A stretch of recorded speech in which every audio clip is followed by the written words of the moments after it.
Bismillahirrahmanirrahim. I'm here today as the chairman of ruling party, Waddani, representing the people of Somaliland. I thank and acknowledge the success achieved by the President of the Republic of Somaliland.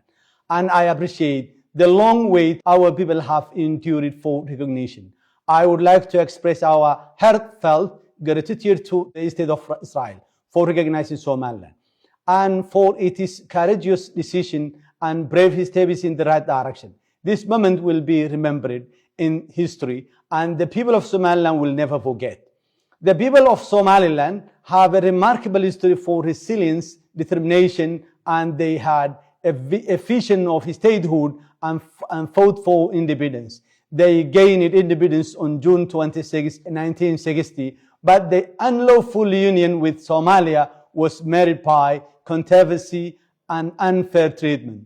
The key events that led to Somaliland's accession of independence include: on July 5, 1960, concerns about full merger process with Somalia arose due to the defective merger process, highlighted by some elites of Somaliland, intellectuals, poets, and politicians. In 1961, a significant majority, 90% of Somalilanders, rejected the proposed constitution that would unite Somaliland and Somalia, clearly expressing their discontent with the terms of the union. In 1961, Somaliland politicians publicly voiced their opposition, sparking widespread discontent. This led to the baaqay teachers' protest and mass ministerial resignation, highlighting the community's strong dissatisfaction with the union. In December 1961, there was a military attempt, the failed coup, which was to right what went wrong in 1960, where a group of junior military officers organized the coup that shows the growing tensions between Somaliland and Somalia. The officers intended to restore the independence of the state of Somaliland.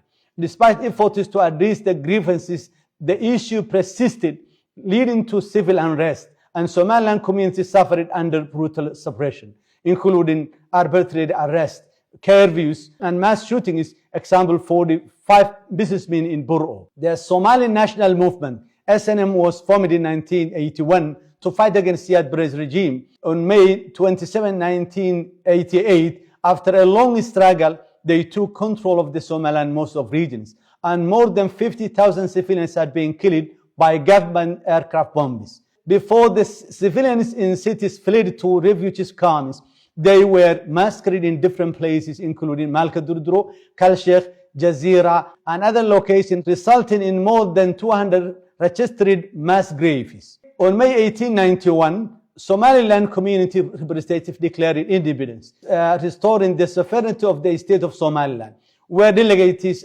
unanimously resolved to reassert Somaliland's independence, citing the collapse of the Somali central government and Somaliland's historical sovereignty. Peace was established, rebels disarmed, and government institutions set up in 1993. And democratic system was introduced around year 2000, with 97% of the constitution voted in by the people. Somaliland has had peaceful transfer of power among 6 presidents, with 4 publicly elected as the current president. In order to answer and accept the international community's proposal for the dialogue, Somaliland government attended talks with Somalia, but unfortunately no significant progress was made. The outcome was not respected by Somalia, and the agreements were subsequently annulled. This was part of a series of talks between 2012 and 2023, which ultimately stalled due to the Somalia's lack of commitment to implement the agreements.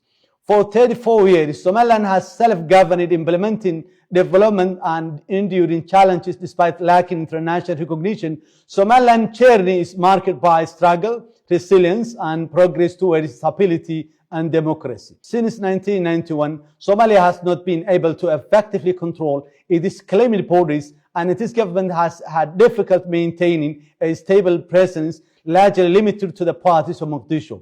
Only diplomatic pressure, imposing economic and aid sanctions, and restricted air travel like recently introduced e-visa.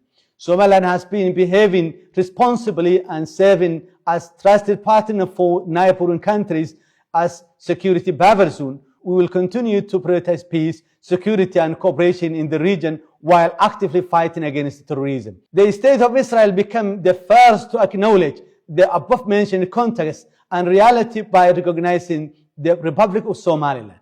We are grateful and we expect the other members of the international community to reward Somaliland for its unwavering efforts to be a role model in democracy and stability in the region, and for its continuous positive contribution to its own people and collaborating with its partners regionally and globally. We call upon and kindly request the UN member states to follow suit and recognize Somaliland. Thank you.